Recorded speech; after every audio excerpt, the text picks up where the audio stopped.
Many people believe that family recipes are worthy of preserving just as much as photo memories. So we've designed a series of illustrated recipe templates that anyone can drop text and photos into to create your very own recipe book.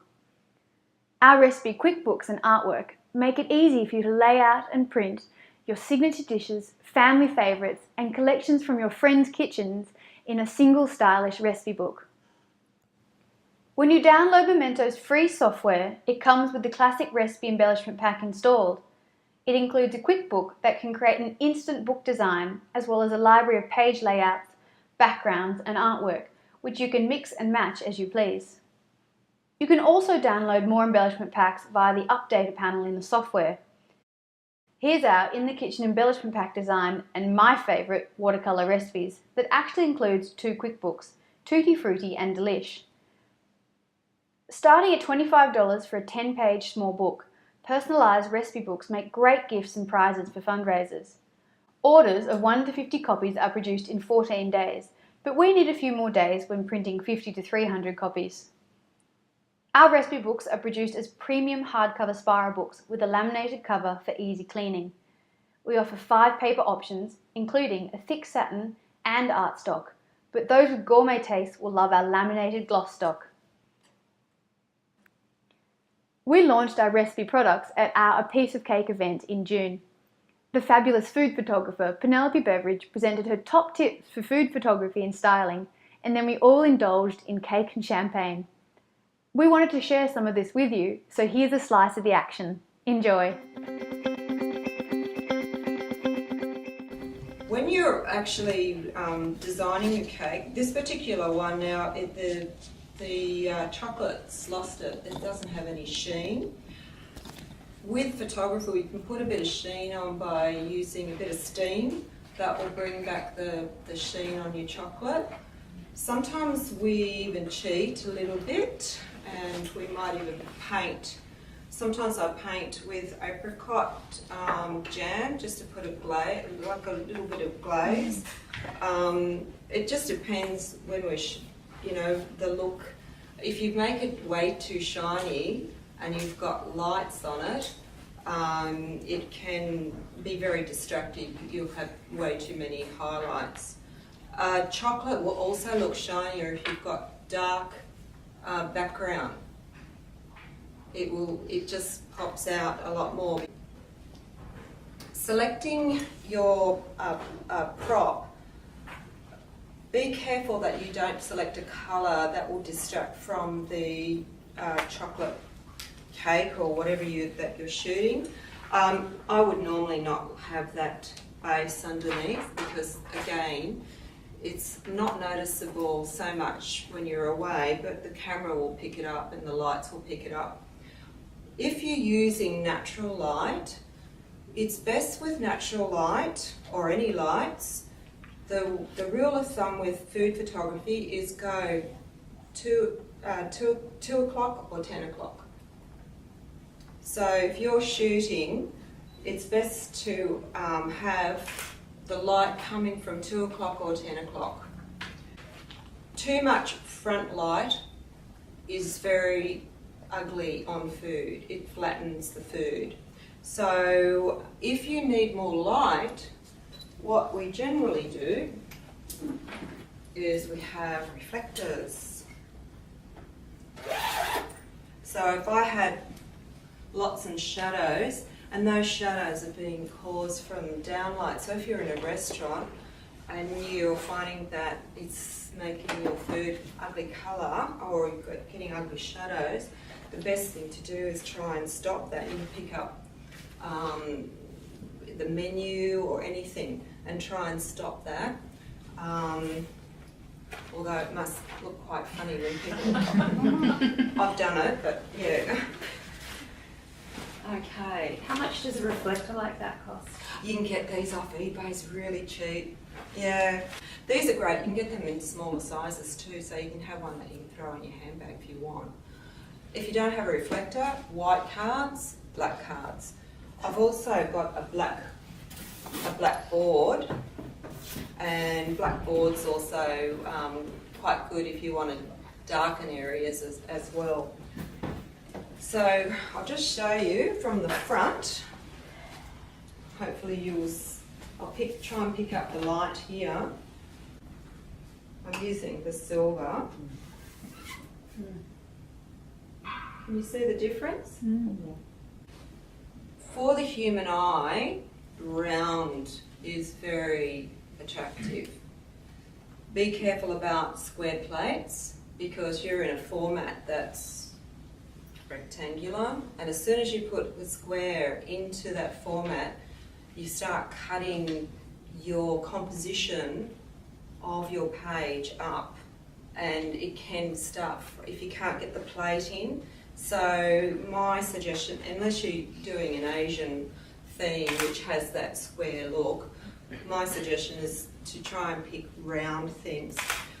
Also, going on to that, another little tip, if you are putting fruits and things in, my suggestion again is make sure that the stems of fruits got a nice curve. Apples have got a nice curve on the stem.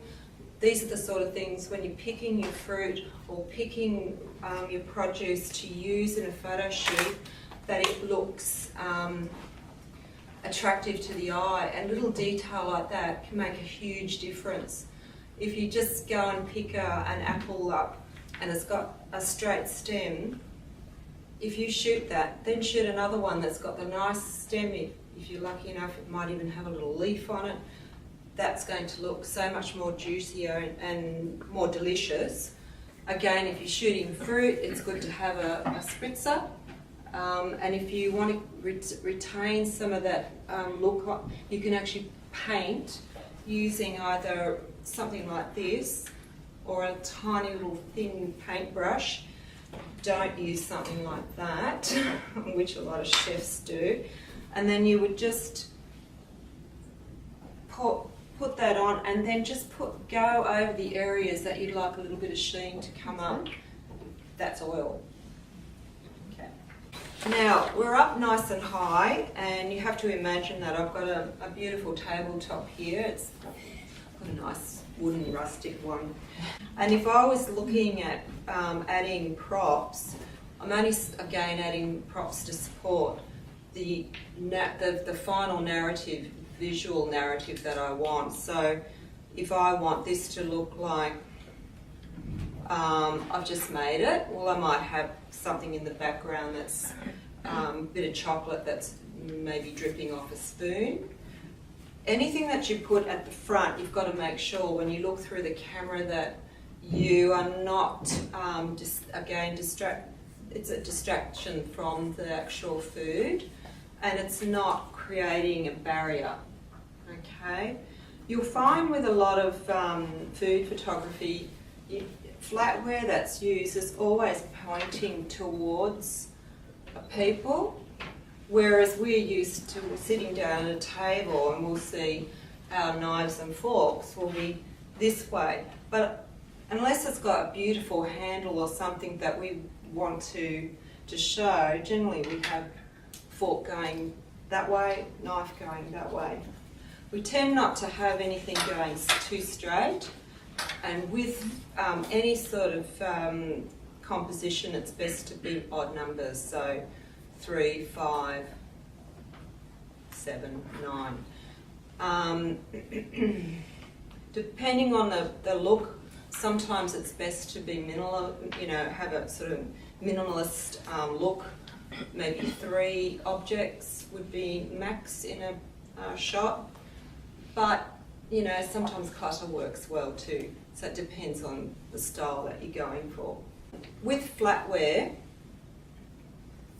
what's very, very important is the size, and also with glassware as well. You'll probably notice a lot of glassware that's used on front pages. They might be doing, let's say Gourmet Traveller decided to do something Italian. They generally never use long stem glassware, because if I've got that and I'm shooting this way, then I've got a plate down here. I've got, and my hero of the shot is the chicken that's on this plate, I'm not going to get anything else but a stem. That's not terribly attractive. Okay, so in a lot of cases what they do is have tumblers. You'll notice that tumblers are used a lot, and that's simply because for the styling purposes it just works better. The liquid, which is usually a colour that they want to come through into the composition, is picked up, or it might be that they just wanted something a bit glittery at the background. Out of focus, or it could be that it's in focus and it's adding to the story. So with your props, that's what you've got to think about, is building up your story. So in this case, it could be that I'm going to have a feeling that it's going to be shared, it's going to be a celebration. So I could even have a stack of small plates, a nice couple of serviettes on the top of the plates, with some cake forks, and I would probably put something like 3 cake forks. Even though sometimes the composition looks like it's quite random, and it generally with styling, we take a lot of time with our styling. In a day, if we had, say, a whole day of shooting, we'd probably only get 5 different shots done maximum. That's a whole day of shooting, and that's because we usually start something like this. I always shoot tethered with the computer, so that the art directors can see exactly what we're doing, and then we start working our story. Generally we've got a plan, this is what we want at the end, but sometimes when your plans, you start looking at them, you think, oh, you might have a reference image because you like that particular shot, so you want to have that similar feel to that reference image. But when you start working with your product, some of those things may not come together as well as you expect, and then you start tweaking. What's in fashion today is not so tidy and clean. It's, if you've got something like the chocolate shards, a few chocolate shards probably would fall onto the table, and that's giving it the look that it's home, it's been home done. Now with a cake like this too, they probably would want to cut a wedge out. Now before I put the Maltesers on, if I would have found that out from the art director, how are we going to have this cake? We're going to have this cake whole. If I was going to photograph this cake with the slice cut out, I would have put the Maltesers on after I cut the slice. And generally for the slice that they cut out, it's generally 2 slices. You'll find that it just gives a better wedge, and it will show the interior of the cake. That's exactly what I'm talking about. So that's a double slice. Because if I had a little narrow slice, getting light in there is very, very difficult. And then you can keep the slice, and you can have the slice if you want in the background. Be careful about putting slices in the foreground because it could take away from the cake. If you find that it's competing, meaning that the slice is there, it looks delicious, and the cake's there and it looks delicious, and your eyes are jumping backwards and forwards, it could mean that you need to make the slice a bit smaller, maybe break up the slice or remove the slice. Other things that you need to be careful with is backgrounds. Again, natural materials. Materials that we tend to use are linens, definitely cottons. We will look high and low for great linens, and if they've got that used distressed look, very fashionable at the moment. They're the scarce as hen's teeth, and I know a lot of girls go and try and distress all their linens. If we're doing a shoot, generally we have a prop table, and then we set that all up so that we can just go. And even if you're doing that at home, that's a really good thing, is Because you might think, well, this is going to work fabulously, and then when you try it, you think,